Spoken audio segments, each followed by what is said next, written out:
Welcome back to CES Innovation 2025 with Human Security for All, World Academy of Arts and Sciences, and of course, Conscious Capital Foundation. And I am here with a very special person. I want you to introduce yourself. I love the magic of timing. Yeah. You know, we've, I guess, been circling each other's wagons for a while. Why don't we start there first? Because you were just mentioning me off camera. But besides that, yes. So I had been wanting to attend several of your events at the UN and never made it happen. And this, when I just arrived here, I said, I want to meet these people. And literally, It's like an instinct. literally 10 minutes after, my colleague grabs me and says, hey, come, I want you to meet these people. And she introduces me and brings me here now.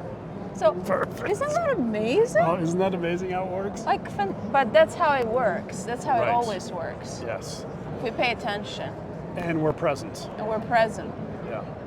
And Yeah. then we let magic happen when we get out of our own way, right? Absolutely. And I say that always, that things only don't happen when I'm not paying attention. But things will happen when I pay attention. Awesome. And I follow the trail, you know? Kindred soul. Yeah. So tell me about you, and here's Yeah. how I'd like to do it. Yeah. Tell me, and you're going to understand the essence of this question. Why are you here? And of course, I don't mean CES. I mean Yeah. in this world. Yeah. Why are you here? And then, how are you living it? I'm still figuring that out. Oh, me too. Yeah. Exactly. To start there. Yeah. But as of today, it's we go. What time about we got? 4:37 p.m. 4:37 on what? I didn't even know what day it is. Um, Wednesday, the 8th? It's Wednesday, Yeah. Las Vegas or PST time, Yeah. all of that. Or PTSD time PTSD if you're in Vegas. You know, I feel my job is really just exactly to do what you just said earlier, to be present, to pay attention, to use that to guide me, and to be present for conversations that open up and support others, whatever they want to bring to the world. So tell me some of the things that you've been doing lately. So I've been, the past at least 5 years, I went deep and did some research. My research focuses on indigenous ways of knowing in leadership and coach education in particular. So finished my doctorate actually just recently. Congratulations. Thank you. And it's been almost 18 years that I've been spent in academia at the George Washington University at Center for Excellence in Public Leadership. And I've been just planting seeds, and the seeds have been exactly this, to cultivate global consciousness and uplift humanity and ways of being and bring them in spaces where sometimes the visible is not just enough. We need the invisible or other ways of knowing, or more than human ways of knowing, which are our ways of knowing. They're not any different, but we need to tap into them. And the timing of tapping in now is extraordinary. And Yeah. I know that, you know, many of us are being brought together Yeah. from something much Absolutely. larger than us Yeah. at a time that's critical in humanity. Yeah. And so thank you for being you and being here, because boy, do we need you at these times. Let's go down the consciousness path a little Yeah. bit. You know, so in the advent of AI, the shamans will say most of us are sleepwalking through this world.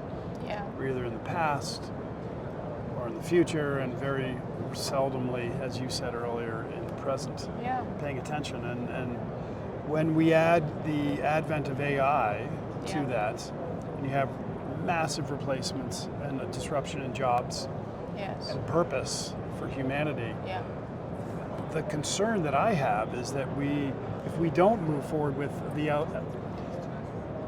elevation of consciousness and really focusing in on that, of which one of those is the expression of our own purpose Yes. and why we're here, we could be running into the biggest mental health crisis that And we we have. are.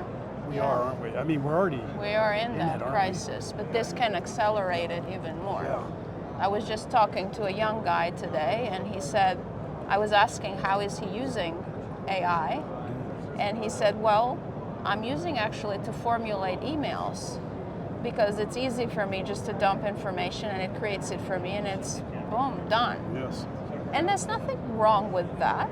I used AI for my own research when I want to formulate thinking and maybe there's another perspective. The point is, what is happening in that process? Because the quickness never moves us faster. We have to slow down.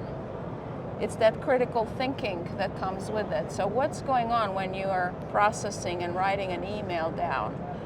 You're thinking. Very interesting. You are articulating. You are also connecting in the field with the person who you're sending this email to. The inner technology. We're building a different kind of network. And I think if we're just relying on AI, it is a disruption. I'm not saying it's bad or good, but we're disrupting the network. Different kinds of networks are coming into play. You are teaching me something I hadn't thought of before. It's about, because we're so conditioned about dealing with destination.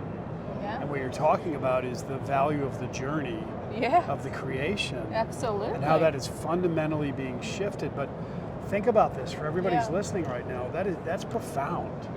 It's subtle, but profound. Yeah. Yeah. So how do we fix it? I mean, if I can have the best email in the world written and I tell it to write it for me, who's going to write an email anymore? How do we fix this? Or do we embrace the fact that somehow this is the new normal? I feel that this is here and it's here to stay. I think we juice it up. We juice up with our inner technology. We bring the dream work. We bring the spiritual work. We multiply the ways of knowing. So we're moving from knowledge to wisdom. To wisdom. We teach intuition. We teach early on. Early on, start in the school system. So we have to juice that up. We have two tracks. We've got one network of AI, and we've got to strengthen our network of humanity and humanity with others. And I think we're doing that in parallel. So how can people who are listening to you now and your beautiful work you do engage, not necessarily for themselves, but maybe engage with you? What's your vision? What's your next thing, and how can we come around to help and collaborate? Because collaboration is one of the biggest important things. It is. It's been called in humanity. It right is. now, Thank you for asking. So I've been playing with a vision at the university called the One Humanity Lab, and it is about Love the name. uplifting global consciousness. It's focusing in the leadership track. What university? At George Washington University. Outstanding. So, and we want to reach to different audiences, and I'm here with a consortium in the city that is actually supporting this new level of being and knowing and doing things. And so there are some interesting things happening. So I think education is one way, leader development, and then also using different the skills of collaboration. So speaking of collaboration, we don't have time for this because I could talk to you forever. Yes. And we're definitely going to follow up because Conscious Capital Foundation, its sole mission is storytelling and the advancement of human consciousness. Perfect. And so we're doing the same thing. Yes. And we're being called together. Richard Barrett, let's call him out, my buddy. Yeah, we should. Yeah, he's doing an exhibition these days in London. Yes, just recently. I know. He sent me a text on it. Yeah, on my way here. So, well, a shout out to our buddy Richard. Yes. And thanks for being here, and thanks for what you do, Thank you. Thanks for making the world a better place. And we're just warming up, so we're gonna get together and thank you to Grant here, because he was just in the right time, the right place to make the connection. He was a piece of the puzzle. Well, that's usually the most powerful people, right? The ones who speak less and the ones behind the curtain who are really making things happen. And that's definitely Grant Schreiber. Yeah. And he's a beautiful human. So thank you, Grant. And Wonderful. thank you for your time. Thank you again. It's been beautiful. I know you're going to be good with it, but how about a hug? Of course. I'd love a hug from you. Perfect.